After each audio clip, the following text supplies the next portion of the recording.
में हम लोगों ने क्या देखा था कि किस तरीके से हन्ना को बच्चा नहीं था तो लोग उसको ताले मारते थे बच्चा नहीं करके, बट हन्ना ने परमेश्वर के मंदिर में क्या मांगा था कि प्रभु मेरे को बच्चा दे, और तू बच्चा देगा तो मैं तेरे को वो बच्चा दूंगी।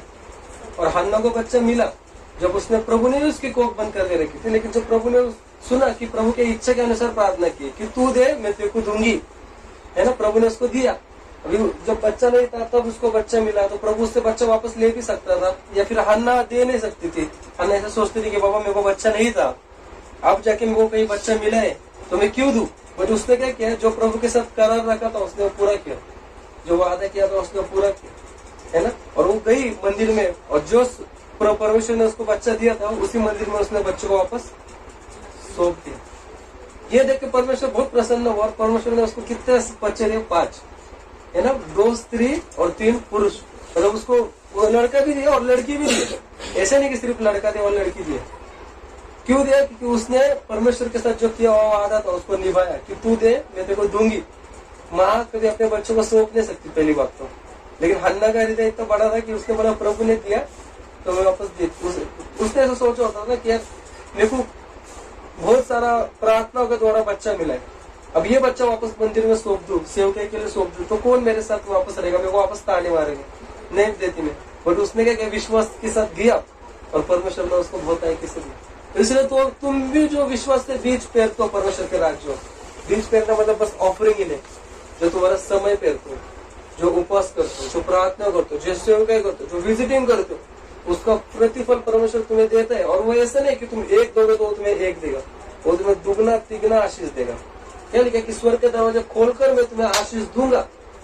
जब वो वचन की बात हो रही है तो उस वचन में बस ऑफरिंग के लिए नहीं पकड़ना है वचन, क्योंकि उस हमको जो पेरते हम लोग कहते हैं कि परमेश्वर में पेरो तो काटोगे, बहुत लोग सोचते हैं ऑफरिंग पेरोगे तो काटोगे, लेकिन कोई ये नहीं सोचता कि भाई तू प्रभु में समय पेर रहा है, उपवास का प्रार्थना का समय पेर रहा है, विजिटिंग पेर रहा है, अपना सैक्रिफाइस पेर रहा है, पर्सनल लाइफ पेर रहा है, परमेश्वर के लिए कोई चीज त्याग दे रहे हो, अपने फैमिली के खिलाफ जाके कोई चीज त्याग दे रहे हो, तो वो चीजें पेर रहे हो, परमेश्वर तुमको दुगना तिगना आशीर्वाद देता है।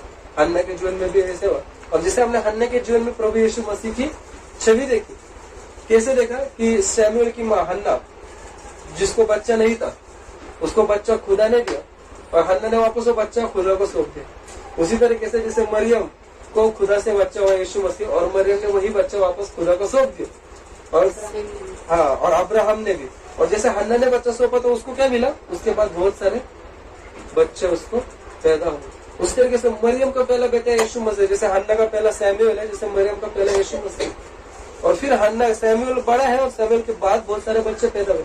इसे यीशु मसीह के भी छोटे सगे भाई बहन थे, परमेश्वर ने दिया। प्रभु ने सोचा कि ठीक है चलो इसका एक बड़ा बच्चा जो मेरे राज्य के लिए मैं चुना, सेवकाई के लिए, इसको बाहर निकालो। परमेश्वर उस माँ को अकेला छोड़ेगा क्या? वो तो रचता है, उसने दिया उसको, तो प्रभु ने मरियम को भी बहुत सारे बच्चे दिए, है ना, हन्ना को भी बहुत सारे बच्चे दिए। तो इस तरीके से अभी एली की जो कहानी है, जिस तरीके से हमने एली की कहानी में जिक्र किया था कि वो जो याजक, हमने लास्ट टाइम क्या देखा था, यीशु मसीह जो हमारा याजक है, हमने ये चीज को देखा था। तो एली का याजक का, उसको 2 बेटे थे, हम लोग उस कहानी में जाते हैं।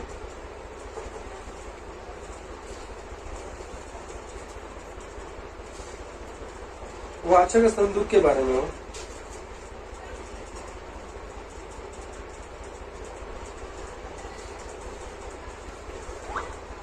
पांच निकले को नहीं, 4 का 1 से पढ़े। हाँ हाँ, 1 सैमुएल चैप्टर 4 वर्स 1।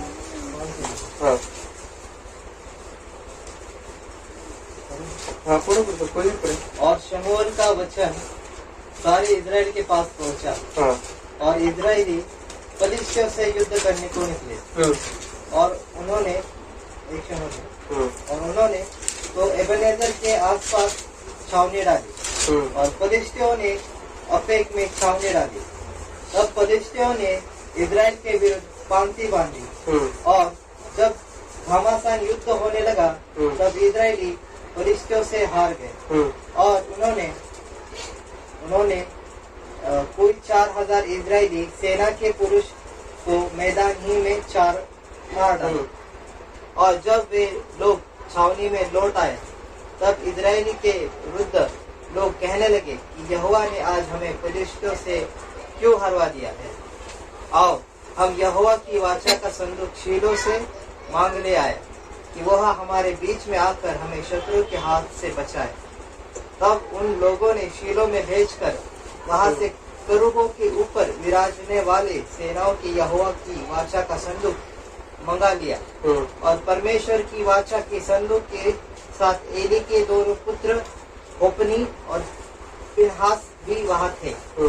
जब यहोवा की वाचा का संदूक छावनी में पहुंचा तब सारे इजरायली इतने बल से ललकार कर उठे कि भूमि गूंज उठी। इस ललकार का शब्द सुनकर फिलिस्तियों ने पूछा, इब्रियों की छावनी में ऐसी बड़ी ललकार का क्या कारण है? तब उन्होंने जान लिया कि यहोवा का संदूक छावनी में आया है। तब फिलिस्ती डर कर कहने लगे, उस छावनी में परमेश्वर आ गया है। फिर उन्होंने कहा, हाय हम पर ऐसी बातें पहले नहीं हुई थी। हाय ऐसे महाप्रतापी देवताओं के हाथ से हमको कौन बचाएगा? ये तो वे ही देवता है जिन्होंने मिस्रियों पर जंगल में सब प्रकार की विपत्तियां डाली थी। हे फिलिस्तियों, तुम हिवाए बांध दो और पुरुषार्थ जगाओ। कहीं ऐसा ना हो कि जैसे इब्री तुम्हारे अधीन हो गए वैसे तुम भी उनके अधीन हो जाओ। पुरुषार्थ करके संग्राम करो। तब फिलिस्ती लड़ाई के मैदान में टूट पड़े और इजरायली हार कर अपने अपने डेरे को भागने लगे। और ऐसा अत्यंत संहार हुआ कि 30,000 इजरायली पैदल खेत आए और परमेश्वर का संदूक छीन लिया गया। और एली के दोनों पुत्र होपनी और फिनहास भी मारे गए। तब एक बिन्यामीन मनुष्य ने सेना से दौड़कर उसी दिन अपने वस्त्र फाड़े और सिर पर मिट्टी डाली वो शीलो में पहुंचा। वह जब पहुंचा तब उस समय एली जिसका मन परमेश्वर की संदूक की चिंता से थरथरा रहा था, वह मार्ग के किनारे कुर्सी पर बैठा बाट जो रहा था। और जो ही उस मनुष्य ने नगर में पहुंचकर वह सुसमाचार दिया, त्यों ही सारा नगर चिल्ला उठा। चिल्लाने का शब्द सुनकर एली ने पूछा, ऐसा हुल्लड़पड़ और हाहाकार मचने का क्या कारण है? और उस मनुष्य ने झट आकर एली को पूरा हाल सुनाया। एली तो 98 वर्ष का था और उसकी आंखें धुंधली पड़ गई थी और उसे कुछ सूझना पड़ता था। उस मनुष्य ने एली से कहा, मैं वही हूँ जो सेना में से आया हूँ और मैं सेना से आज ही भाग आया हूँ। वह बोला, हे मेरे बेटे, क्या समाचार है? उस समाचार देने वाले ने उत्तर दिया कि इजरायली फिलिस्तियों के सामने से भाग गए हैं और लोगों का बड़ा भयानक संहार भी हुआ है और तेरे दोनों पुत्र होपनी और फिनहास भी मारे गए। अभी उसके दोनों पुत्र मारे। क्यों मारे गए? हमने क्या देखा था लास्ट में? वो लोग क्या कर रहे थे? बेविचार भी कर रहे थे। जो मंदिर में स्त्री आती थी उनके साथ बेविचार भी कर रहे थे। और दूसरी बात, ऑफरिंग भी ले रहे थे। हालांकि ऐसा ऑफरिंग नहीं ले रहे थे जो परमेश्वर ने कहा। परमेश्वर ने ऑफकोर्स कहा है कि तुमको लेना है, दशमांश दान अर्पण लेना है, बट जब एक लालच की तरह ले रहे थे। लालच की तरह यानी कि कैसे? कि जो परमेश्वर ने बोला अगर तुम मेमना लाना तो उस समय मेमना का जो फैट था वो बंद करना है और बाकी को गोश्त रखना है। वो क्या करते थे? सेक्रीफाइस भी नहीं करते थे, पहले ही अपने किचन में लेके आते थे, पहले अपने रखते थे। तो परमेश्वर का सारा सिस्टम क्या कर रहे थे? जो याजक बनाए लेवी को, और याजक के बच्चे पूरा सिस्टम क्या कर रहे थे? खत्म कर रहे थे, है ना। और परमेश्वर ने वो लेवियों को बहुत आशीष दिया, मतलब इस तरीके से आशीर्वाद दिया परमेश्वर ने कि याकूब के 12 बच्चे थे, है ना। बट 12 में से पर प्रभु ने किसको चुना है? लेवियों को। और 11 को परमेश्वर ने युद्ध के लिए बाहर भेजते थे। बट बस लेवी ही था जो मंदिर में देखभाल करता था, यानी कि लेवी याजक लोग ही मंदिर की देखभाल करेंगे। उन लोगों के जो हाथ है ना वो खून से रंगे हुए नहीं थे, लेवियों के। क्यों? क्योंकि वो क्या करते थे? मंदिर में देखभाल करते थे। बट 11 गोत्र के हाथ खून से रंगे थे क्योंकि वो तलवार लेके युद्ध करते। इसलिए परमेश्वर को क्या चाहिए कि अभी मेरे मंदिर में देखभाल करने वाला कोई तो चाहिए, बट मुझे वो व्यक्ति नहीं चाहिए जिसके हाथ खून से रंगे हुए, जो युद्ध करे, मारे भी और आके मेरी आराधना भी करे। मुझे ऐसा गोत्र चाहिए जो पूरा पवित्र हो, जो मेरे लिए ही चुना हो और जो मेरा ही कार्य करे, वो कभी युद्ध ना करे, कभी लड़ाई ना करे, बस मंदिर में मेरा कार्य करते। इसलिए परमेश्वर ने लेवियों को चुना। आज लेवी को पता है, आज लेवी ऑलरेडी जो लेवी है, जो याजक है, वो स्वर्ग में बैठे हैं। यीशु मसीह, प्रेज द लॉर्ड, हालेलुया। तो तुमको पता है कि जब वो तीसरे दिन जिंदा हुआ और जब ऊपर गया और जब बैठा तब वो याजक बना। उससे पहले वो याजक नहीं था। जब धरती पर था वो याजक नहीं था, धरती पर वो केवल मनुष्य का पुत्र था। जब वो कब्र में से उठा तब दो ऐलान हुआ कि वो खुदा का बेटा है, और तीसरा ऐलान हुआ कि वो याजक है। ये ऐलान हुआ। जब मरियम के पेट से निकला था तो बस एक ही ऐलान निकला था कि ये मसीहा है करके, है ना। लेकिन जब वो जिंदा हुआ तब ये खुदा का बेटा है और दूसरा कि ये याजक है। जब जिंदा हुआ ऊपर गया, खुदा के बाजू में बैठ गया, जब याजक बना तो वो बस अकेला ही याजक नहीं बना, उसने और भी बहुतों को याजक बनाया। और वो कौन है मालूम? जो उसके साथ स्वर्ग चले गए। अब्राहम, इसहाक, याकूब, दाऊद, सुलेमान, सबको वो जिंदा करके जो ऊपर लेके गया, आज वो लोग याजक बने। अभी देखो, एक याजक कहाँ पे रहता है? परमेश्वर के मंदिर के पास। परमेश्वर का मंदिर किधर है? हकीकत में स्वर्ग में, क्योंकि परमेश्वर किधर है? स्वर्ग में। तो याजक की जरूरत किधर है ज्यादा? मंदिर के पास, स्वर्ग में। तो इसलिए जरूरी था कि यीशु मसीह को याजक बने, तो यहाँ पर नहीं बल्कि उसको स्वर्ग का याजक बनने का था, स्वर्ग के मंदिर का देखभाल करना था। इसीलिए वहां पर गया, इसलिए वहां पर याजक बना। और जब गया तो अकेला नहीं गया, बट अब्राहम, इसहाक, याकूब इन सबको लेके गया। और आज वो सब लोग क्या बने? याजक, यानी कि लेवी बने, यानी कि पवित्र लोग और पवित्र गोत्र ठहरे गए। किसी की पत्र में आपने पढ़ा होगा जो पौलुस कहता है, हे भाइयों, तुमको नहीं पता कि उद्धार का सर्वश्रेष्ठ प्रतिफल और दान कि मसीह यीशु में हमको पवित्र लोगों के संग संगीता क्या बोलते हैं, संगति मिली।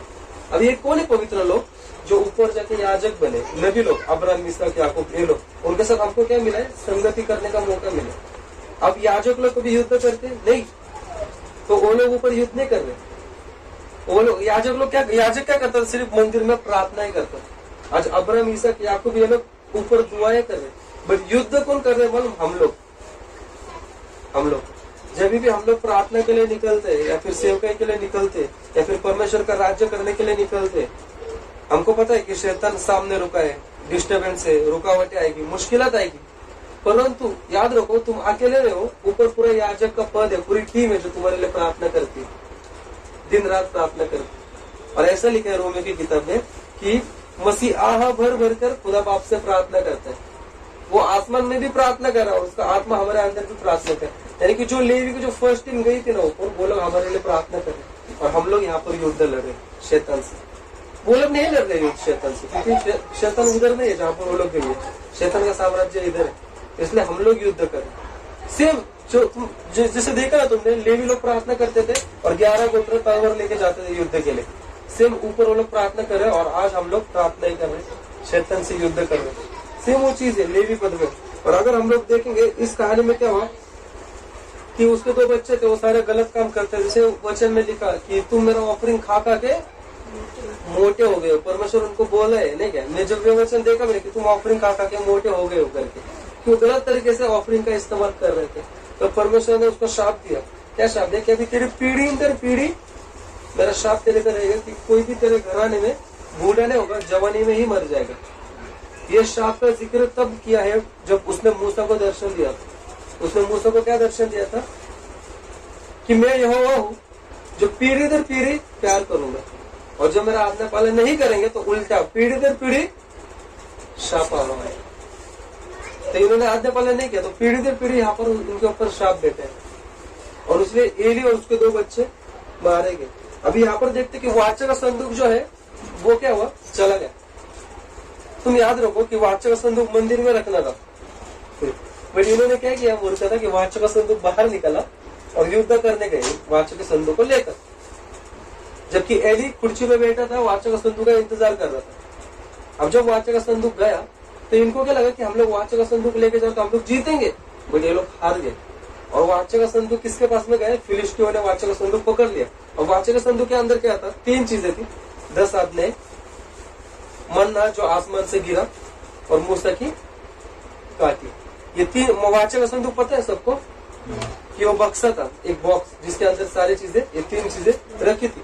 अब वाचक संदूक ही ऐसी चीज थी कि जहाँ पर परमेश्वर बोला कि मूसा, मैं चाहता हूँ कि तुम्हारे साथ बसेरा बनाओ, तुम्हारे बीच में रहना चाहता हूँ, लेकिन मैं तुम्हारे बीच में नहीं रह सकता क्योंकि मैं खुदा हूँ, मैं आत्मा हूँ, और तुम्हारे बीच में रहने के लिए मुझे मंदिर की जरूरत पड़ेगी, इसीलिए मंदिर बनाओ। अब परमेश्वर का मंदिर वो नहीं जो पत्थरों से बनाया जाता है। परमेश्वर ने उनको बोला कि वेदी, वहां पर वाचा का संदूक, खुदा ने ऐसा बोले कि वाचा का संदूक बना कि मैं उसके ऊपर आऊंगा, यानी कि परमेश्वर जो आत्मा है वो वाचा के संदूक के ऊपर आके नबियों से बात करता था। अब वाचा का संदूक ही हार गया।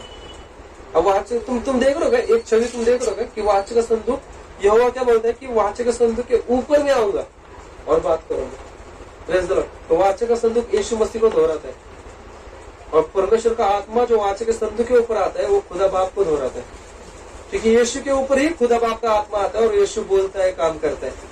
तो वाचा का संदूक हमेशा यीशु मसीह को दोहराता है। क्यों पता है? क्योंकि वाचा का संदूक के अंदर 10 आज्ञाएं, यीशु मसीह एक है जिसके अंदर पूरे 10 आज्ञाएं, वो पवित्र है। वाचा का संदूक के अंदर क्या है? मन्ना, यीशु मसीह खुद जीवन का वचन है। वाचा का संदूक के अंदर क्या है? अधिकार, काटी मूसा की, यीशु मसीह खुद सबसे बड़ा अधिकार है, उसका नाम, उसका शब्द। तो वाचा का संदूक पूरा यीशु मसीह को दोहराता है। अब वाचा का संदूक लेके गए, वो लोग हार गए, वाचा का संदूक फिलिस्तीनियों ने पकड़ लिया।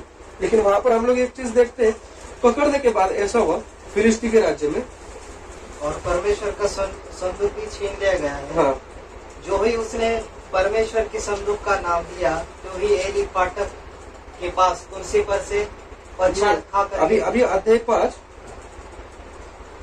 वचन 6 से पढ़ना। हाँ। तब यहोवा का हाथ अशदोदियों के ऊपर भारी पड़ा और वह उन्हें नाश करने लगा, और उसने अशदोद और उसके आसपास के लोगों की गिलटियां निकाली। यह हाल देखकर अशदोद के लोगों ने कहा, इजराइल के देवता का संदूक हमारे मध्य में रहने नहीं पाएगा, क्योंकि उसका हाथ हम पर और हमारे देवता दागोन पर कठोरता के साथ पड़ा है। तब उन्होंने फलिश्तियों के सब सरदारों को बुलवा भेजा और उनसे पूछा, हम इजराइल के देवता के संदूक से क्या करें? वे बोले, इजराइल के देवता का संदूक घुमाकर गत नगर में पहुंचाया जाए। तो उन्होंने इजराइल के परमेश्वर की संदूक को घुमाकर गत में पहुंचा दिया। जब वे उसको घुमाकर वहां पहुंचे, तो यूं हुआ कि यहोवा का हाथ उस नगर के विरुद्ध ऐसा उठा कि उसमें अत्यंत बड़ी हलचल मच गई, और उसने छोटे से बड़े उस नगर के सब लोगों को मारा, और उनकी गिलटियां निकलने लगी। क्या निकलने लगे? गिलटियां मतलब मालूम? गांठें आने लगी। हाँ, आगे। तब उन्होंने परमेश्वर का संदूक एक्रोन को भेजा, और जो ही परमेश्वर का संदूक एक्रोन को में पहुंचा, तो ही एक्रोनी यह कहकर चिल्लाने लगे कि इजराइल के देवता का संदूक घुमाकर हमारे पास इसलिए पहुंचा गया है कि हम और हमारे लोगों को मरवा डाले। तब उन्होंने फलिश्तियों के सब सरदारों को इकट्ठा किया और उनसे कहा, इजराइल के देवता की संदूक को निकाल दो कि वह अपने स्थान पर लौट जाए और हमको और हमारे लोगों को मार डालने न पाए। उस समस्त नगर में तो मृत्यु के भय की हलचल मच रही थी, और परमेश्वर का हाथ वहाँ बहुत भारी पड़ा था। हाँ। और जो मनुष्य न मरे वे भी गिलटियों के मारे पड़े रहे, और नगर की चिल्लाहट आकाश तक पहुंची। क्या हुआ फिलिस्ती के राज्य में, फिलिस्ती के शहर में क्या हुआ? जैसे वाचा का संदूक उन्होंने पकड़ा, बहुत बड़ी गलती कर दी। क्या हुआ था? वहां पर बीमारी आने लगी, परमेश्वर का हाथ वहां पर भारी था, इस तरीके से भारी था कि लोग मरने लगे, वहां पर बीमारी आने लगी। वो लोग डर गए थे, उनका पूरा शहर खौफ में था, और वहां पर वो लोग चिल्लाए। वचन 12 में क्या लिखा है? किसको चिल्लाए? वचन 12 पढ़ो। हाँ। मनुष्य न मरे वे भी गिलटियों के मारे पड़े रहे। हाँ। और नगर की चिल्लाहट आकाश तक पहुंची। नगर की चिल्लाहट कहाँ पर पहुंची? आकाश तक। वो नगर पहले किसको पूछता था? दागन नामक देवता को। दागन नामक देवता को वो नगर पूछता था, मतलब पूजा करता था, उसको मानता था। अगर 5:1 से पढ़ेंगे, है ना, दागन को पूछता था। वहाँ पर दागन के मंदिर में उन्होंने क्या किया? उस वाचा के संदूक को लाया और दागन नामक देवता के मंदिर में रख दिया। जब दूसरे दिन देखते हैं तो दागन की मूर्ति वाचा के संतों को नमन कर टूट के नीचे गिरी, दागन की मूर्ति। और फिर बाद में लोग बोले कि ये क्या चीज है करके, और फिर बाद में हाथ उस नगर पे इतना भारी था कि उस नगर की चिल्लाहट आकाश तक पहुंची। मतलब आकाश तक, पता है, वो नगर के सारे लोग पहले दागन की पूजा करते थे, दागन को प्रार्थना करते थे। जब उन्होंने देखा कि दागन ही मरा पड़ा है, दागन ही वाचा के संतों को झुका पड़ा है, दागन की मूर्ति टूट पड़ी है और बीमारियां आ गई है, लोग मर रहे हैं, तब उनकी चिल्लाहट कहाँ पहुंची? यहोवा के पास। तब उन्होंने दागन करके नहीं पुकारा, तो उन्होंने स्वर्ग के परमेश्वर को पुकारा, यहोवा के पास। पापल के सारे नगर की चिल्लाहट तब आकाश में पहुंची। Praise the Lord, hallelujah. ऐसे होगा आखिरी दिन में, जब विपत्ति आएंगी, संकट आएंगे, लोग अपने देवताओं को पूजेंगे, बोलेंगे मदद करेंगे। जब वो लोग देखेंगे अरे हमारे देवता ये खुद यहाँ पर गिरे पड़े, ये हमारी सहायता नहीं कर सकते, तब एक ही परमेश्वर है जो आकाश में, जिसका नाम किसी को पता नहीं है मोस्टली, और वो उसको चिल्लाएंगे। यहाँ पर इनको नहीं पता यहोवा के बारे में। यहाँ पर जब वो बात कर रहे हैं, जो ऐसे बात कर रहे हैं कि इजराइल के देवता ओ, ऐसा लिखा है। उनको नहीं पता कि इजराइल का बस एक ही खुदा है, एक ही परमेश्वर है। बट वो क्या कह रहे हैं? इजराइल के भगवानों ने, इजराइल के देवताओं ने, मतलब उनके मेंटेलिटी ऐसा वो ऐसा समझ रहे कि इजराइल को बहुत सारे परमेश्वर है, वो जानते भी नहीं इजराइल का परमेश्वर एक ही है करके। और वहां पर इसलिए लिखा है कि उनका चिल्लाहट आकाश तक पहुंचा। और जब फिर अध्याय 6 में पढ़ो वचन 1 से, यहोवा का संदूक फलिश्तियों के देश में 7 महीने तक रहा। हाँ। तब फलिश्तियों ने याजकों और भावी कहने वालों को बुलवाकर पूछा कि यहोवा की संदूक से हम क्या करें, हमें बताओ कि क्या प्रायश्चित देकर हम उसे उसके स्थान पर भेजें। वे बोले, यदि तुम इजराइल के देवता का संदूक वहाँ भेजो तो उसे वैसा ही न भेजना, उसकी हानि भरने के लिए अवश्य ही दोष बलि देना, तब तुम चंगे हो जाओगे और तुम जान लोगे कि उसका हाथ तुम पर से क्यों नहीं उठाया गया। उन्होंने पूछा, हम उसकी हानि भरने के लिए कौन सा दोष बलि दें? वे बोले, फलिश्ती सरदारों की गिनती के अनुसार सोने की 5 गिलटियां और सोने के 5 चूहे, क्योंकि तुम सब और तुम्हारे सरदार दोनों एक ही रोग से ग्रसित हैं। तो तुम अपनी गिलटियों और अपने देश के नाश करने वाले चूहों की भी मूर्तें बनाकर इजराइल के देवता की महिमा मानो। संभव है वो अपना हाथ तुम पर से और तुम्हारे देवताओं और देश पर से उठा ले। तुम अपने मन क्यों ऐसा हटीले करते हो, जैसे मिस्रियों और फिरौन ने अपने मन हटीले कर दिए थे। जब उसने उनके मध्य में अचंभित काम किए, तब क्या उन्होंने उन लोगों को जाने न दिया? और बस अभी आंटी अब 5 और 6 पढ़ेंगे, आंटी के पीछे वचन पढ़ते हैं सब लोग। 5 और 6 पढ़ो।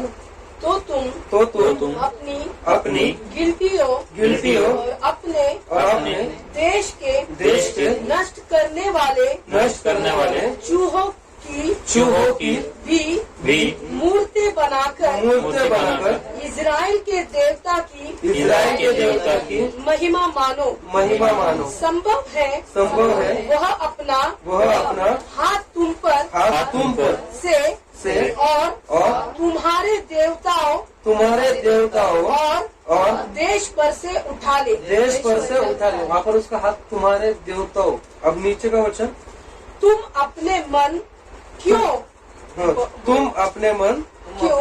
ऐसे हटीले करते हो, जैसे मिस्रियों और फिरौन ने अपने मन हटीले कर दिए थे। आगे हाँ। जब उसने उनके मध्य में अचंभित काम किए, तब क्या उन्होंने उन लोगों को जाने न दिया? और क्या वे चले न गए? बस। तो यहाँ पर हम लोग क्या देखते हैं? यहोवा का हाथ बस उस मिस्र नगर पर नहीं रहा, उनके देवताओं के ऊपर भी था। बाइबल में जब हम लोग देखते हैं ना, बाइबल सच्ची और हकीकत बताती है अपने को। मतलब यहाँ पर बता रहे कि उनके भी भगवान थे, और बाइबल बताती कि उनके भगवान राक्षस लोग हैं, गिरे हुए स्वर्ग थे, जिनके लोग पूजा करते है ना। बट तुम देख रहे हैं जब हाथ उस नगर पर था, तो मुझे नहीं लगता यहोवा का हाथ उस नगर पर आया रहा, नगर धरती पर। यहोवा का हाथ सबसे पहले किधर आया मालूम? उनके भगवान लोग किधर है? स्वर्ग में बैठे, गिरे हुए स्वर्ग। परमेश्वर का हाथ, परमेश्वर का न्याय सबसे पहले उनके ऊपर आया, और जैसे उनके ऊपर आया ना तो वो लोग कुछ नहीं कर पाए, तो उनके लोगों के ऊपर भी आए। इसलिए दागन की मंदिर में क्या हुआ, दागन जो था मूर्ति टूट के वाचक संदूक को नमन कर रहा था। क्यों? क्योंकि परमेश्वर का हाथ उनके देवताओं के ऊपर गया, तब जाके छोड़ा। और यही बात अगर देखते हैं वचन 6 में कि तुम अपना हृदय हार्डन न करना, क्योंकि तुम देखो उसने मिस्र में अचंभे काम किए। मिस्र में भी सही चीज, यही चीज हुई थी। तुम देखते होगे कि मिस्र में परमेश्वर ने जब वहां पर ये लेके आया, उसका हाथ लेके आया, फिर उसका क्रोध वहां पर लेके आया, तो वहां पर निर्गम की कहानी में लिखा है कि परमेश्वर का क्रोध मिस्र पे और मिस्र के देवताओं के ऊपर भारी पड़ा। बस मिस्र के ऊपर, मिस्र के देवताओं के ऊपर, यानी कि इन लोग के भी देवता थे। तो यहाँ पर एक ऐसी चीज दिखाई देती कि जहाँ पर मिस्र में 10 विपत्तियां लाए परमेश्वर ने, तो मिस्र लोग सबसे आखिर की विपत्ति क्या थी कि एकदम घिनौना अंधकार। क्यों पता है? क्योंकि सूरज दिख ही नहीं रहा था, क्योंकि वो लोग सूरज को भगवान मान रहे थे। पर उस विपत्ति में हमको देखते हैं ना कि जिन जिन को भगवान मानते थे वहां पर ही परमेश्वर ने क्रोध लेके आए। वो लोग क्या मानते थे पता है? वो नदी जो है, वो नदी की पूजा करते थे, नाइल रिवर की, और उसको माता मानते थे वो लोग। परमेश्वर ने क्या बोला, ठीक है ये तुम इस नदी की पूजा करते हो और इसको माता मानते हो कि ये तुमको पानी पिलाती है, ये तुमको जल देती है, मैं इसी के ऊपर क्रोध लेके आऊंगा, नदी को पूरा खून में बदल दूंगा, देखते तुम्हारी माता तुम्हारी मदद कैसे करती है। तो परमेश्वर को क्रोध किधर है? बस मिस्र पे नहीं, उनके देवताओं के ऊपर क्या है। जब वो लोग सूरज की पूजा करते थे, मानते थे कि सूरज हमको रोशनी देते हैं, परमेश्वर बोलता है मिस्र में इतना घिनौना अंधकार कर दूंगा कि दिन में भी रोशनी नहीं दिखेगी। तो उनको पता चला कि अरे हमारा भगवान सूरज जो हमको रोशनी भी नहीं दे रहा। और इजराइल में क्या था? उजाला था, बट वहां पर उजाला नहीं था। वो लोग नाक तोड़े की पूजा करते, परमेश्वर बोले तुम नाक तोड़े की पूजा करते हो कि उनका विश्वास ऐसा था कि नाक तोड़ा भगवान है और खेतों में हमको सफलता मिलती है, नाक तोड़े की पूजा कर। प्रभु ने क्या किया? सारे नाक तोड़े भर दिए मिस्र में। बोले अब तुम तुम्हारे नाक तोड़ेंगे, तुम्हारे ही भगवान के हाथ से तुम्हारा ही नाश कर दूंगा, है ना। मेंढक की पूजा करते थे, परमेश्वर ने नदी में से सारे मेंढक निकल गए। जिन जिनको भगवान मानते थे ना, प्रभु ने उन चमत्कारों में बता दिया कि मैं ही हो। जिनको तुम भगवान मानते हो भगवान नहीं होते, बस मेरी रचना है। सेम चीज यहाँ पर भी हुई। तो वाचक का संदूक उन्होंने पकड़ लिया, तो उनको नहीं पता था कि हमने किधर हाथ डाल दिए, कौन से परमेश्वर को हमने दुश्मनी ले। वहां पर इतना खतरनाक क्रोध है, बस उन पर ही नहीं बल्कि उनके देवताओं के ऊपर भी। इसलिए समझ गए वो लोग कि अभी क्या करना है करके, क्योंकि स्टार्टिंग में उन्होंने उनके देवताओं की पूजा की रहेगी, बट वहां पर उनको आंसर नहीं मिला रहेगा। आप समझ गए कि यहोवा ही परमेश्वर है, इसलिए चिल्लाहट आकाश तक पूछी, यहोवा को पुकारा। और फिर बाद में सोचे कि बाबा अभी वाचा का संदूक वापस हमको भेजना है। तो वहां पर हमको दिखता है कि असल में ये परमेश्वर है, और जो कि आसमान में इनके भी परमेश्वर है। जो बाइबल जिस तरीके से बताती है ना कि इस संसार का परमेश्वर जो कि शैतान है ना, जो कार्य कर रहा है, तो ऐसे एक नहीं, ऐसे बहुत बहुत बहुत सारे इनके परमेश्वर है। और इसलिए इनको परमेश्वर नाम दिया, क्योंकि बाइबल खुद इनको गॉड्स कहती है। बट इनको जब बाइबल इनको गॉड्स कहती है ना, तो उनको डेमी गॉड्स कहती है, मतलब परमेश्वर के पुत्र, परमेश्वर के संतान, यानी कि गिरे हुए स्वर्गदूत, जिनको अधिकार है खुदा की ओर से राज करने का। एक बात अगर देखा जाए कि खुदा कभी राज नहीं करता। हम लोग कहते हैं कि परमेश्वर का राज्य प्रभु राज करता है, प्रभु राज नहीं करता। वो इतना बड़ा है कि उसने राज करने के लिए भी किसी को तो गद्दी पे बिठाया, वो राज नहीं करता। वो इतना बड़ा है, वो सबसे परे।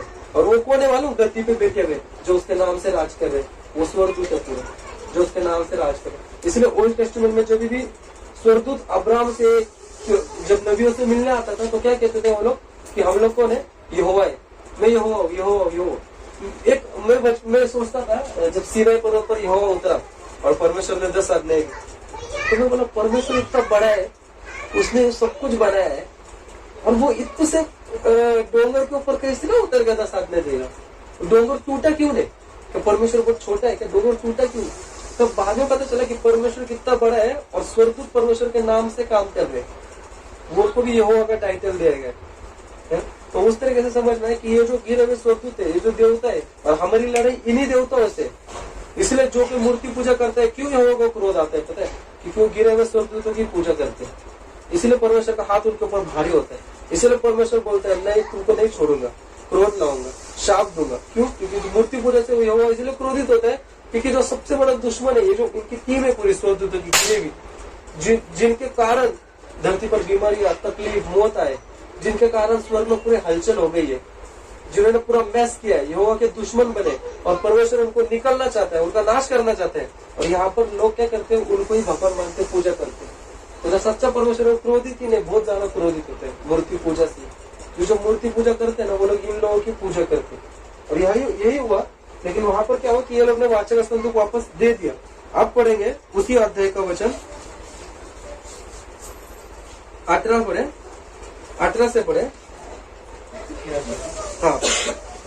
और वह सोने के चूहे, क्या शहरपना वाले नगर, क्या बिना शहरपना के गांव, वरन जिस बड़े पत्थर पर यहोवा का संदूक धरा गया था, वहाँ पदेश के 5 सरदारों के अधिकार तक की सब बस्तियों की गिनती के अनुसार दिए गए। वह पत्थर तो आज तक बेतशेमी यहोशू के खेत में है।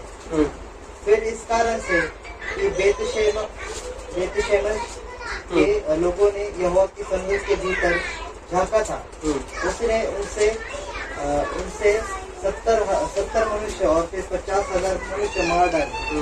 और वहाँ के लोगों ने इसलिए विलाप किया कि यहोवा ने लोगों का बड़ा ही संहार किया था। तब बेतशेमश के लोग कहने लगे, इस पवित्र परमेश्वर यहोवा के सामने कौन खड़ा रह सकता है, और वह हमारे पास से किसके पास चला जाए। तब उन्होंने किर्कियत्यारीम के निवासियों के पास योग कहने को वचन 19 पढ़े ब्रदर, 19 वाला। फिर इस कारण से बेतशेमेश के लोगों ने यहोवा की संदूक के भीतर झांका था।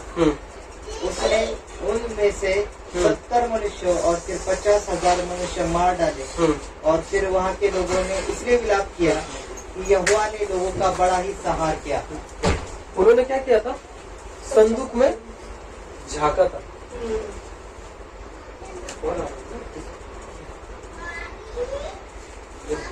उन्होंने क्या किया था, संदूक में झांका था। अगर परमेश्वर को वचन नहीं करना कि वहां पर कितने लोग मारे गए, बहुत सारे लोग मारे गए। अब क्यों मारे गए, क्योंकि संदूक में झांका था। क्यों संदूक में झांकने के कारण मारे गए, मतलब क्योंकि उन्होंने 10 आज्ञा देखी थी। संदूक के अंदर क्या है, 10 आज्ञा। अगर देखे जाए परमेश्वर ने क्यों बोला कि 10 आज्ञा संदूक में रखने के लिए, संदूक के बाहर क्यों नहीं? जब तक 10 आज्ञा संदूक के बाहर थी ना, लोग मर रहे थे। देखा ना, जैसे मूसा को खुदा ने मूसा को 10 आज्ञा दी, क्या हुआ, 3,000 लोग मर गए, है ना। उसके बाद से बहुत सारे लोग मरते ही गए। इसलिए परमेश्वर ने बोला कि मूसा, अगर मैं तुम्हारे बीच में आऊंगा और 10 आज्ञा खुली रहेंगी, तो 10 आज्ञा मेरे को बस तुम्हारे पाप को बताती रहेंगी, और जिसके कारण मेरे में से बस क्रोध निकलेगा और तुमको मारते छुपेगा। इसलिए परमेश्वर ने बोला कि 10 आज्ञा के कारण अभी वाचा का संदूक में 10 आज्ञा को रखो, और 10 आज्ञा को कोई देख ना पाए। क्यों पता है, क्योंकि जो भी 10 आज्ञा को देखता है उसको क्या दिखता है पता है, 2 चीज दिखती है 10 आज्ञा देखे तो। एक ऐसी चीज दिखती है कि 10 आज्ञा पूरी पवित्र है, और दूसरी ऐसी चीज दिखती है कि हम लोग पापी है ना। और जब ये 2 चीज दिखाई देती कि आज्ञा क्या है, तो बोलो आज्ञा पवित्र है, हम लोग पापी है, तो तीसरी चीज क्या आती ख्याल में? अगर आज्ञा पवित्र है, हम लोग पापी है, तीसरी चीज आती है, मैंने आज्ञा तोड़ी है, मेरे को मरना है, यही चीज आती ना। अगर आज्ञा पवित्र है और दूसरी चीज क्या बताया मैंने, कि हम लोग पापी है, तो आज्ञा तोड़ी और हम लोग मरिए। वही चीज हुई थी आदम के साथ। जो परमेश्वर ने आदम को आज्ञा दी थी, आदम को सब फल खाना, बस एक फल न खाना। आदम को मौत पता नहीं थी क्या थी, तब 10 आज्ञा थी, आज्ञा ही थी परमेश्वर की, उसको मौत पता नहीं थी, उसको पाप भी पता नहीं था, क्योंकि तब पाप भी नहीं था, बस आज्ञा थी। पर जैसे आज्ञा आ गई, वहां पर क्या हुआ, आज्ञा तोड़ने के कारण पाप आया, और पाप के कारण मृत्यु है। जैसे आदम ने आज्ञा तोड़ी ना, उसको क्या पता चला, जैसे उसने देखा 10 आज्ञा को, अरे मैं तो पापी हूँ। जैसे उसको पता चला मैं पापी हूँ, लेकिन उसको समझ में अरे अभी तो मेरे को मारना पड़ेगा। जैसे उसको पता चला मरना पड़ेगा, तो ये 3 सिस्टम चालू हो गए, आज्ञा तोड़ना, पापी ठहरना और मर जाना। इसीलिए परमेश्वर ने बोला था कि 10 आज्ञा उस वाचा के संदूक के अंदर ही रखना चाहिए। जब तक आज्ञा भारतीय लोग मर रहे थे, मूसा जब 10 आज्ञा को लेकर नीचे आया, तुमको पता है ना कि लोग वहां से भाग रहे थे, क्यों? कि लोग वहां पर मूसा का जो तेज है वो देख नहीं पा रहे थे, लोग वहां से भाग रहे थे। बट कैसे भाग रहे थे? डर से भाग रहे थे। ऐसा नहीं भाग रहे थे कि वहां परमेश्वर का उजियाला है, परमेश्वर का क्रोध है, कितना हसीन है परमेश्वर का उजियाला। नहीं, वो बाइबल में लिखा है कि खौफ उनके ऊपर टूटा पड़ा और डर के कारण वो लोग भागने लगे। और जैसे आज्ञा लेके है ना, तो जिस तरीके से उन्होंने देखा 10 आज्ञाएं खुली है, और जिन्होंने भी 10 आज्ञा को देखा उनको समझ आ रहा है पाप किया, मरना पड़ेगा। लोग मरते गए। इसलिए परमेश्वर ने बोले 10 आज्ञा को अभी तुमको वाचे के संदूक के अंदर रखना है। जब 10 आज्ञा बाहर आएंगी ना, तो तुम्हारी मृत्यु हो जाएगी, क्योंकि आज्ञा कभी हमको उद्धार नहीं करती। 10 आज्ञा पवित्र है, बट 10 कमांडमेंट्स के द्वारा किसी का भी उद्धार होगा ही नहीं। 10 आज्ञा के द्वारा कोई भी स्वर्ग में जा ही नहीं सकता। अब यहाँ पर गलती 10 कमांडमेंट्स की नहीं, परंतु गलती अपनी है। 10 आज्ञा के द्वारा हमारा उद्धार नहीं हो सकता, आज्ञा के द्वारा हम स्वर्ग में नहीं जा सकते। इसलिए जब मूसा 10 आज्ञा लेकर उतरा था, तो लोग वहां से भाग रहे थे। बट इसलिए लेकर कि मूसा 10 आज्ञा को लेकर है, परंतु प्रभु यीशु अनुग्रह को लेकर है। वो यूहन्ना की किताब में कि आज्ञा तो मूसा के द्वारा है, बट ग्रेस किसके द्वारा है? यीशु मसीह के द्वारा। तो जब मूसा 10 आज्ञा को लेकर उतरा, तो लोग वहां से भाग रहे थे। बट जब प्रभु यीशु पतरस और याकूब को लेकर पहाड़ में से उतरा, तो लोग भागे नहीं। लोग नदी में, समुद्र में से प्रवास करके यीशु के पास आए। क्यों? क्योंकि यीशु के पास करुणा थी, पापों की क्षमा थी। मूसा आज्ञा लेके, लेकिन आज्ञा कभी उद्धार नहीं करेगा, परंतु यीशु मसीह करुणा और अनुग्रह लेके, और अनुग्रह ही अपना उद्धार करेगा। अब 10 आज्ञा जैसे तुम देखते हो, तो 10 आज्ञा में से 5 या 50 नहीं है, जैसे 10 कमांडमेंट्स है, ये बस एक 50 नहीं है। 10 आज्ञा एक स्वर्गदूत है, वो परमेश्वर की पवित्रता है। तुम देखोगे परमेश्वर के मंदिर में या वाचा के संदूक में, या उस गार्डन ऑफ ईडन में, जो आदम का जो बगीचा है, आदम के बगीचे में कौन है जो आदम के बगीचे की रखवाली कर रहा है? 2 स्वर्गदूत। पता है, जब आदम को बाहर निकला, यहोवा ने क्या किया? 2 स्वर्गदूतों को ठहराया ताकि कोई भी उस गार्डन में घुसे ना और फल खाए ना। उसके बाद परमेश्वर ने क्या किया? मंदिर में भी 2 स्वर्गदूत लगाए, और वाचा के संदूक के ऊपर भी 2 स्वर्गदूत दिखाई देते हैं, जो वाचा के संदूक किसकी रखवाली करते हैं? परमेश्वर के साथ नहीं।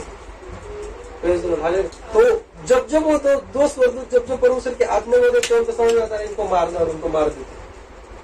तो उसी तरीके से वाचा का संदूक एक स्वर्गदूत है, जिसके द्वारा आप लोग कभी पवित्र ठहरते ही नहीं। बट इसीलिए लिखा है कि जब वो आया, तो वाचा का संदूक चला गया, यानी कि वो जो स्वर्गदूत था वो चला गया। सबसे पहले हम लोग वाचा के संदूक के अंदर थे, बट जब वो आया, मसीह आया, तो 10 कमांडमेंट्स का जो सिस्टम था वो चला गया, आज्ञा चली गई। जब अनुग्रह आया तब आज्ञा चली गई, क्योंकि आज्ञा जब थी तब तो बस क्रोध था, मर रहे थे। बट जब अनुग्रह आया, अभी क्या हो रहा? क्षमा, माफी, अनुग्रह। इसलिए यूहन्ना के विषय में लिखा है, हे भाइयों, तुम नहीं जानते कि दिन प्रतिदिन तुम्हारे ऊपर नया अनुग्रह प्रकट होता है। क्यों दिन प्रतिदिन नया अनुग्रह? क्योंकि हर दिन कोई इंसान कुछ ना कुछ तो गलती करते हैं, और इसलिए दिन प्रतिदिन हमारे ऊपर नया अनुग्रह प्रकट होता है।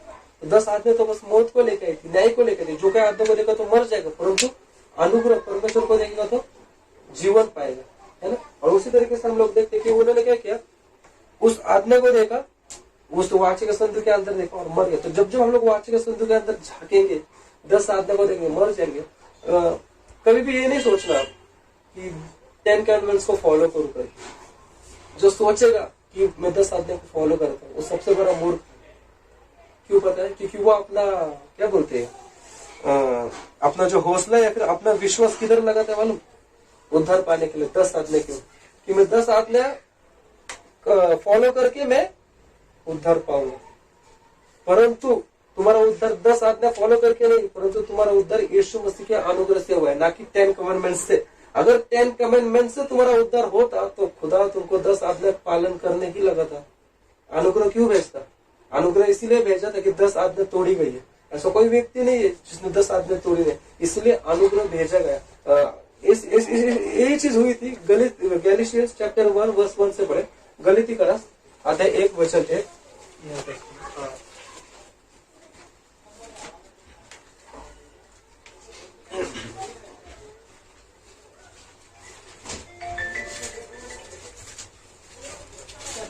हाँ, 1 से पढ़े।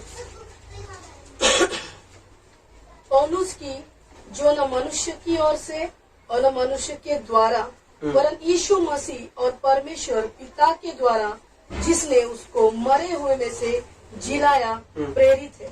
और सारे भाइयों की ओर से जो मेरे साथ है गलतिया की कलीसियाओं के नाम परमेश्वर पिता और हमारे प्रभु यीशु मसीह की ओर से तुम्हें अनुग्रह और शांति मिलती रहे। उसी ने अपने आप को हमारे पापों के लिए दे दिया ताकि हमारे परमेश्वर और पिता की इच्छा के अनुसार हमें इस वर्तमान बुरे संसार से छुड़ाए। उसकी स्तुति और बड़ाई युगान युग होती रहे। आमीन।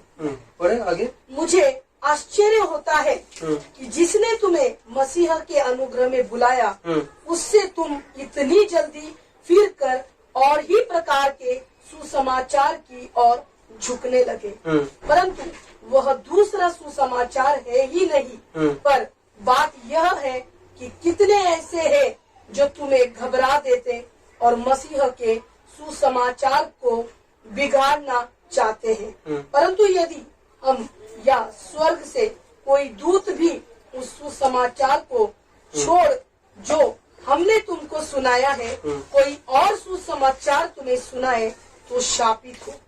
जैसा हम पहले कह चुके हैं वैसे ही मैं अब फिर कहता हूँ कि उस सुसमाचार को छोड़ जिसे तुमने ग्रहण किया है यदि कोई और सुसमाचार सुनाता है तो शापित हो।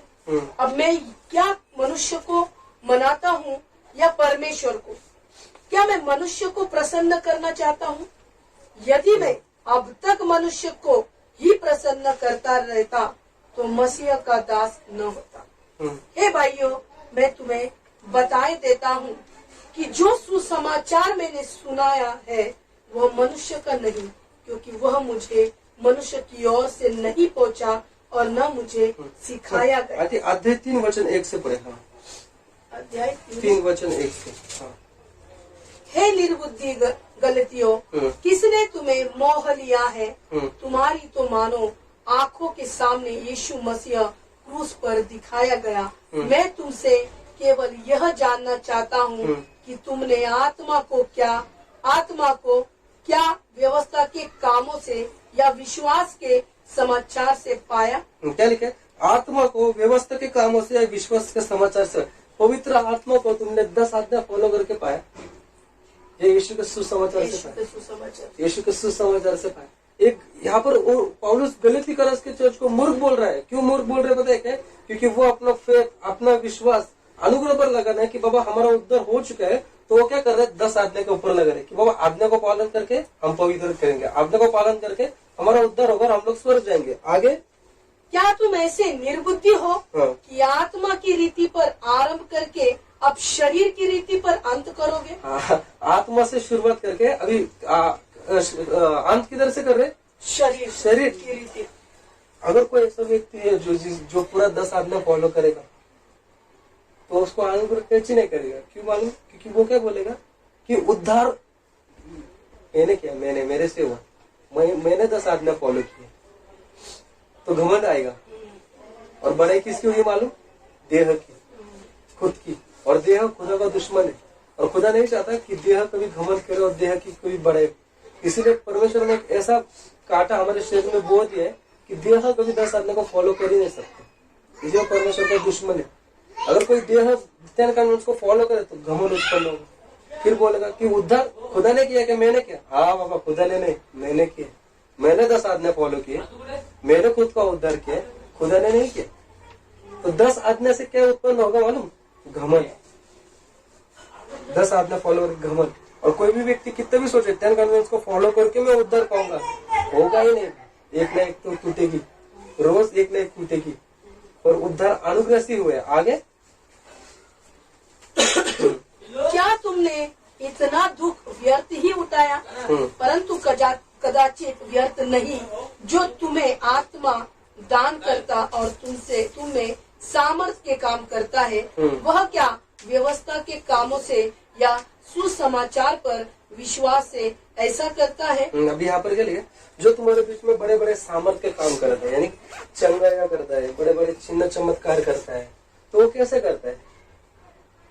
वो तुम्हारा आज्ञा पालन देख के करता है, 10 आज्ञा को फॉलो कर रहा है, या फिर अनुग्रह से करता है? गिफ्ट, पवित्र आत्मा का जो वरदान है, दुष्ट आत्मा निकलना, टंग्स में बात करना, चंगा या देना, ये तुमको कैसे मिला? तुमने 10 कमांडमेंट्स फॉलो किया फिर मिला, उपवास प्रार्थना किया फिर मिला, और तो उसका ग्रेस है। सुसमाचार जिस दिन किया उस दिन मिला, आत्मा उस दिन मिला। तो फिर क्यों तुम वापस पुरानी चीजों में जाते हो? क्यों तुम वापस 10 कमांडमेंट्स के पास जाते हो? क्यों तुम वापस ये मन लगाते हो, विश्वास रखते हो कि बाबा कमांडमेंट्स फॉलो करूंगा और उद्धार पाऊंगा? तो ऐसा व्यक्ति क्या करते हैं मालूम? परमेश्वर के अनुग्रह को तुच्छ जाता है और 10 आत्मा को ऊपर उठा के परमेश्वर के अनुग्रह को नीचे करता है, जबकि उसका अनुग्रह इतना बड़ा है, इतना बड़ा है। तुम सोचो, अगर 10 आत्मा इतनी पवित्र है, 10 आत्मा इतनी पवित्र है कि वो हमको खत्म कर देती है, तो उसका अनुग्रह कितना सामर्थ्य होता है जो 10 आत्मा को भी खत्म करने से रोक देता है। वो 10 आत्मा इतनी पवित्र है कि यदि किसी ने गुनाह किया तो अग्नि भस्म कर देती है। तो उसका अनुग्रह कितना सामर्थ्य होगा जो 10 आत्मा को भी चुप्पी लगा देते है ना, 10 आत्मा को भी रोक देते हैं।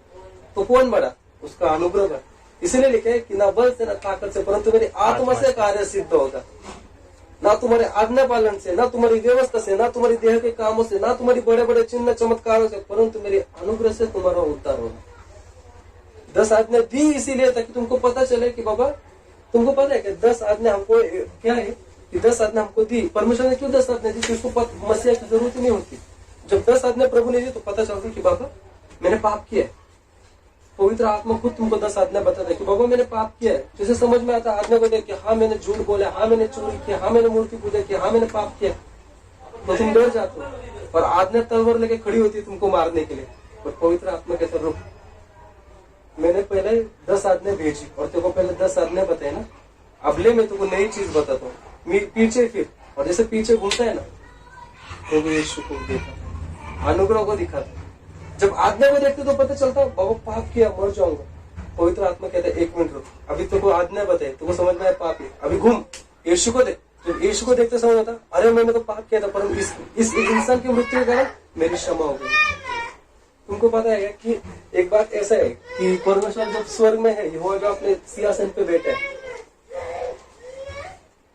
जुन्ने करार में तुमने कभी भी दया, कृपालु, प्रेमल यहोवा का नहीं देखोगा। 10 कमांडमेंट है ना, ओल्ड टेस्टामेंट में हमको ऐसा ही परमेश्वर दिखता है, ऐसा ही यहोवा दिखता है कि वो गुनाह किया खत्म नाश, गुनाह किया खत्म नाश, है ना। यहोवा एकदम स्ट्रिक्ट दिखता है, एकदम कड़क दिखता है।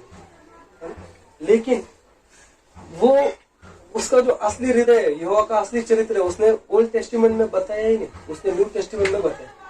ओल्ड टेस्टामेंट में ना उसकी बस फ्रंट साइड दिखाई देती है, उसने उसकी बैक साइड कभी ओल्ड टेस्टामेंट में बताया ही नहीं। स्वर्गदूतों को भी ना उसने फ्रंट साइड दिखाया, उसने बैक साइड कभी दिखाया नहीं, है ना। लूसीफर, स्वर्गदूतों, आद्या, राज्य, अधिपति, सामर्थ्य, इन लोगों ने भी यहोवा की फ्रंट साइड देखी, बैक साइड कभी देखा ही नहीं।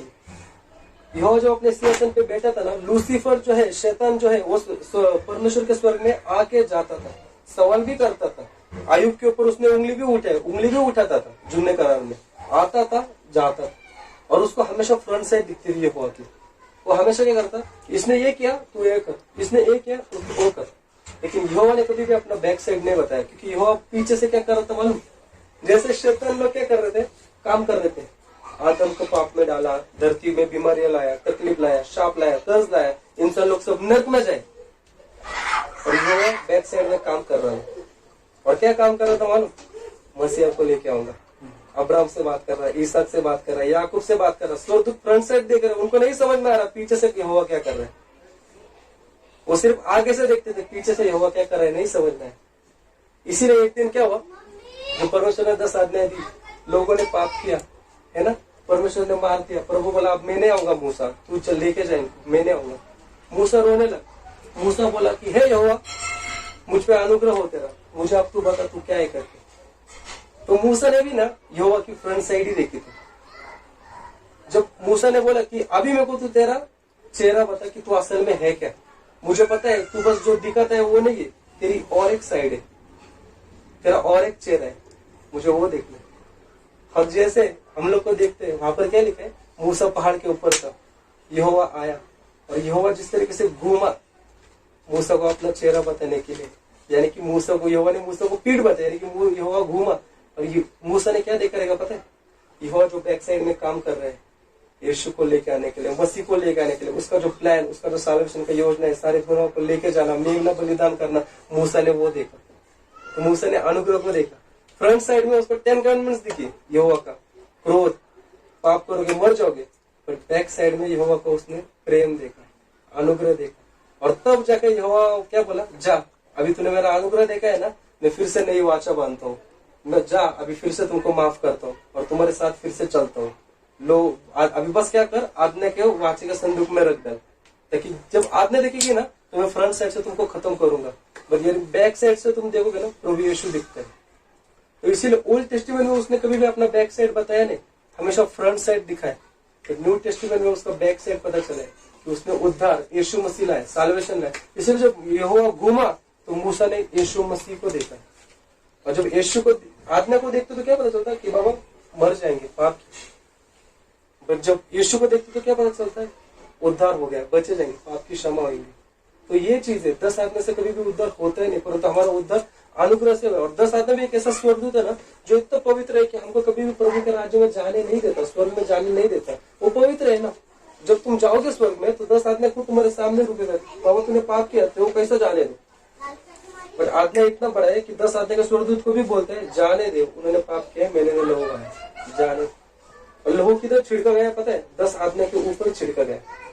जब यीशु मसीह जब पैदा हुआ था तो वहां पर एक नबी है, ऐसा लिखा है कि वो बहुत सालों से इंतजार कर रहा था कि कब तक मसीहा आए, और जब तक मसीहा नहीं आता तो वो नहीं जाता।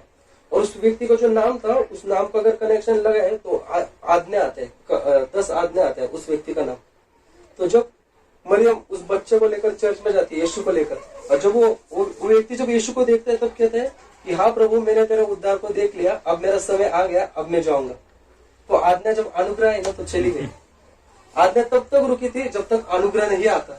जिस दिन अनुग्रह आया आज्ञा का काम खत्म हुआ और आज्ञा चले गए, और सारी चीजें अब अनुग्रह के द्वारा चल रही, सारी चीजें अनुग्रह के द्वारा हो रही है ना। अब तुमको बताओ कि जब एक स्त्री रहती थी, पाप करती, बेविचारी स्त्री, उसके ऊपर बहुत लोग पत्थर मारते कि इसने पाप किया, ये है ना। वहां पर वो लोग क्या करते हैं, यीशु मसीह को फंसाने का देखते हैं। 10 कमांडमेंट्स के थ्रू क्या बोलते हैं यीशु मसीह को कि इस स्त्री ने तो पाप किया, मूसा ने हमको बोला है कि जिसने पाप किया उसको पत्थरों से मार दिया जाए। बट अगर तू कहता है मसीहा तू दयावान है, तू कृपावान है, तो तू बता क्या करने। अब अगर यीशु मसीह कहता है कि मूसा की आज्ञा फॉलो करो और इसको मार दो, तो लोगों का विश्वास यीशु के ऊपर से चला जाएगा। लोग क्या समझेंगे, ये दयावान नहीं है, ये कृपावान नहीं है, ये तो आज्ञा फॉलो करते हैं। बट अगर यीशु मसीह ऐसा बोले कि इसको छोड़ दो, तो सदुसी फरीसी क्या बोलेंगे, फिर हम लोग कैसे विश्वास करें थे, कोई यहोवा ने भेजा अगर तुम मूसा की ही आज्ञा तोड़ता है। तो यीशु मसीह को ही फंसाने का देख रहे थे, पर यीशु ने वहां पर क्या किया, उंगली से नीचे जमीन के ऊपर एक नई आज्ञा दी। और क्या लिखा मालूम, कि तुम में से पहला जो पवित्र है, जिसने कभी पाप नहीं किया, वो सबसे पहला पत्थर उठे, है ना। कोई भी उठा नहीं पाया क्योंकि सबको पता चला हमने पाप किया, और सब लोग भागने लगे। अगर कोई भी वहां पर होशियारी करता और पत्थर उठा था, यीशु मसीह बोलता अच्छा तूने मेरी बेटी के पाप खोला ना, सारे गांव वालों को सामने उसको क्या बोलते हैं, इज्जत पूरा खराब किया, उसका पाप सबके सामने खोल के लेकर आया, और तू कहता है तू पवित्र है, तूने पत्थर उठे उसको मारने के लिए, रुक मैं तुमको बताता हूँ तूने क्या किया। वो क्यों भागे मालूम, उनको पता था कि अगर हम लोग पत्थर उठेंगे ना इसको मारने के लिए, वो हमारे पापों को उगल देगा, सब बता देगा, इसलिए भाग गए। लेकिन वहां पर एक चीज ऐसी दिखती कि सदूसी फरीसी यीशु मसीह को लेकर आए 10 आज्ञा फंसाने के लिए, यीशु को फंसाएंगे, और यीशु ने एक और आज्ञा दी। वहां पर क्या लिखा, उसने क्या वो जो पढ़ गए तो वहां पर लिखा, उंगली से वहां पर उसने जमीन पर लिखा। क्यों पता है, क्योंकि उसने 10 आज्ञा उंगली से ही दी थी। उसने वहां पर बताया कि मैंने ही तुमको 10 आज्ञा दी, और वही 10 आज्ञा तुम मेरे पास ही लेकर आते हो मुझे फंसाने के लिए, मैं तुमको और एक नई आज्ञा देता हूँ, तुम में से जो पवित्र पहला पत्थर वो। उसने बताया कि मैं ही यहोवा हूँ जिसने मूसा को 10 आज्ञा दी थी, और मैं ही पुत्र हूँ जो वापस एक आज्ञा देता हूँ, है ना।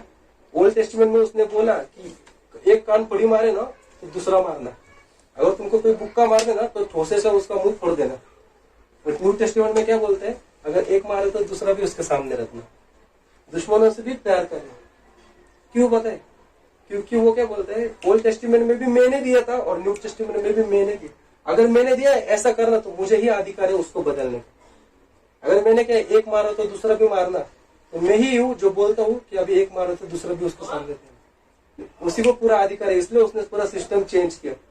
10 आज्ञा तोड़ दिए, 10 आज्ञा वाचा जो है खत्म हो गए, इसलिए यहोवा कहता है कि लो मैं नई वाचा बांधूंगा, मैं नया आत्मा दूंगा, मैं नया अनुग्रह करूंगा।